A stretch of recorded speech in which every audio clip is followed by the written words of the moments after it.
নমস্কার, welcome back to my channel Parna lifestyle. Parna লাইফস্টাইলের নতুন একটি ব্লগে আপনাদের সবাইকে স্বাগত জানাই। দেখুন, আমি এসেছি আমার বাবার বাড়ির এখানে পুজোতে, যাচ্ছি মেলাতে। এই যে লাইটিং, খুব সুন্দর লাইটিং। তারপরে এই যে দেখুন ঢুকছি, খুব সুন্দর লাইট দিয়ে সাজানো হয়েছে। এবছর ওদের 50 বছর পূর্তি।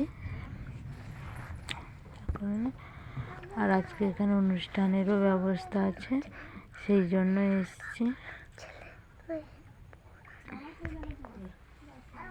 তারপরে এই দেখুন মায়ের মূর্তি, আর এই হচ্ছে সুন্দর মন্দির। এটা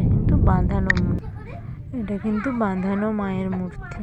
এটা মন্দির একটা, মন্দিরটা এইভাবে সাজানো হয়েছে, খুব সুন্দর। আর ওইদিকে সাইডে একটা সেলফি জোনও ছিল, যেখানে আমরা গিয়ে কিছু ছবিও তুলেছি। তারপরে এই দেখুন, এই যে